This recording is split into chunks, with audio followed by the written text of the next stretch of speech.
Hey everyone, it's Clint. Welcome to Sweetcast. And I made a video. I don't know.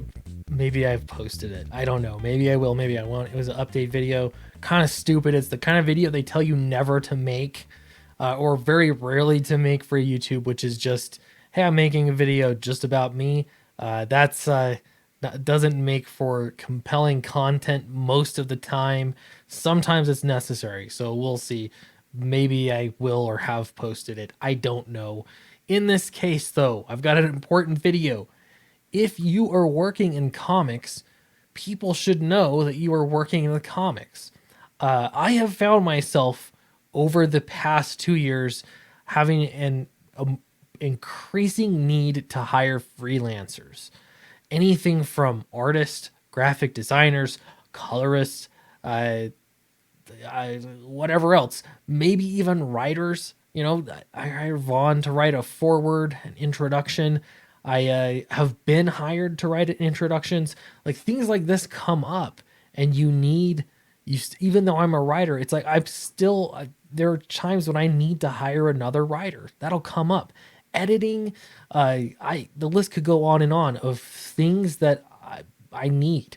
And as I'm going through my list for taxes and I'm realizing how many contractors, independent contractors I've hired, there are a lot of people that have made some money off of my comic publishing ventures. And that's fantastic.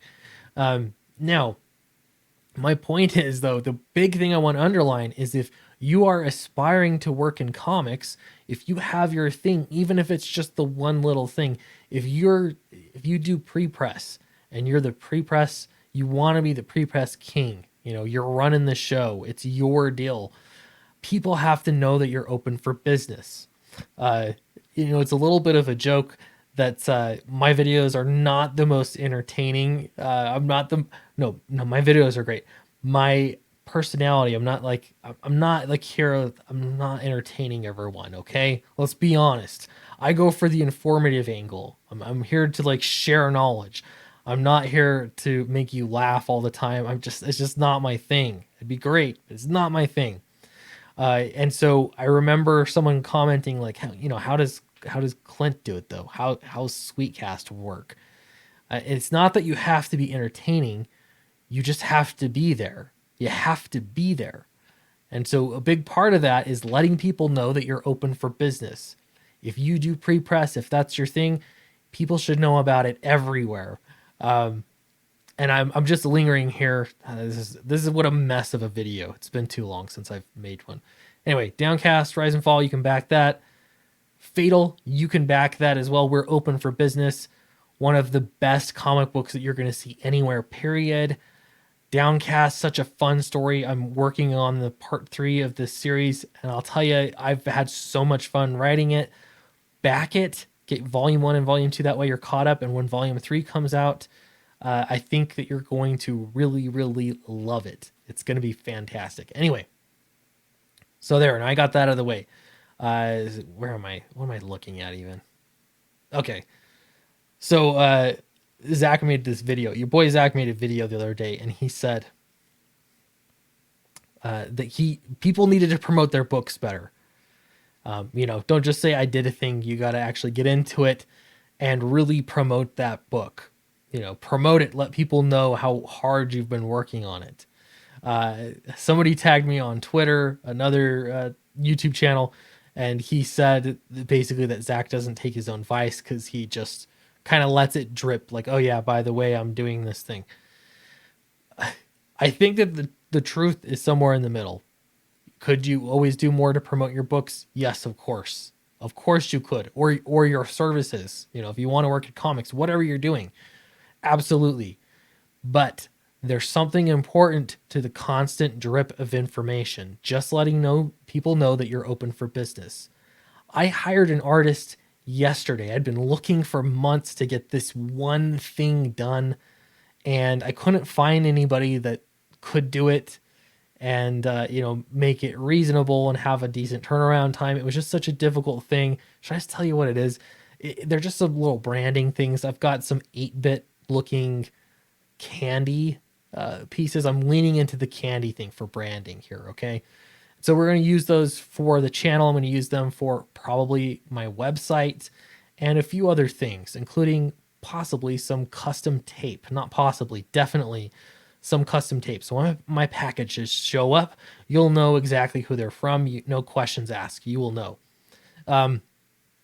Anyway, I've been looking around everywhere. I had resorted to looking on DeviantArt for somebody that could do this for me.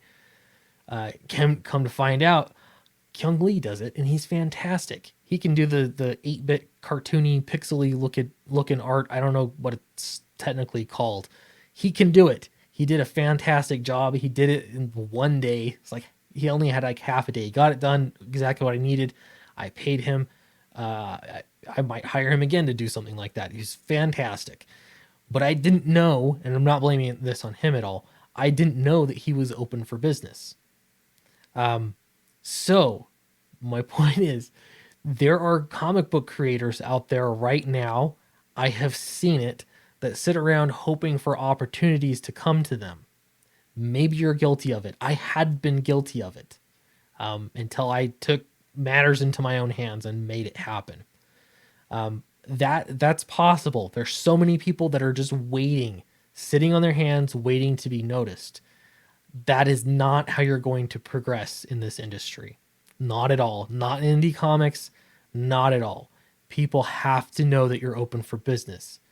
If you're doing colors, you should put up I did a thing, or however you want to say it, but you should do it frequently. It doesn't matter with how much vigor you do it. You can be vigorous, but at the end of the day, you need to just let people know that you're open for business. It is huge. And so, as your boy Zach watching this video right now, these are the dreams of a cartoonist. Goals over time. You get your comic strip, you work in comics, then it's undergrounds, then you work for your favorite superhero character. It's just these ideas. And then at the end, you get popular enough for a successful GoFundMe when you get hospitalized, which is it's dark. That is dark. Whatever your goals are, if your goal is to have healthcare, you have to put it out there into the world that's what your goal is.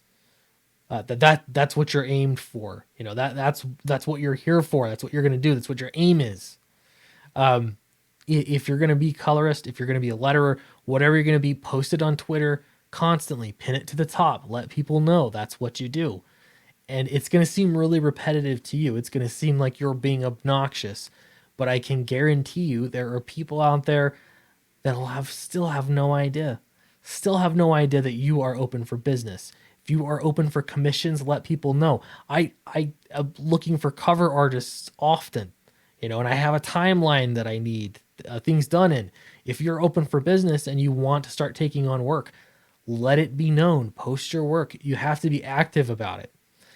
That's huge. So many people I know of have been missing out on work just from me alone because I didn't know that they had availability. I didn't know that they were looking for work. And so it's just huge. Don't wait for it to come to you. You have to go to it. Anyway, seems like common sense, but I think it gets overlooked, especially for artists. There's I don't know, it's just like this mindset that you have to wait your turn, sort of thing. You really don't have to. You don't have to wait your turn. Just get talking and you'll skip to the front of the line. Anyway, thanks for watching. Appreciate it. Don't forget to like and subscribe. Back Downcast, back Fatal might not be the most interesting pitch, but that we're still open for business. Anyway, thanks, and I'll see you in the next video.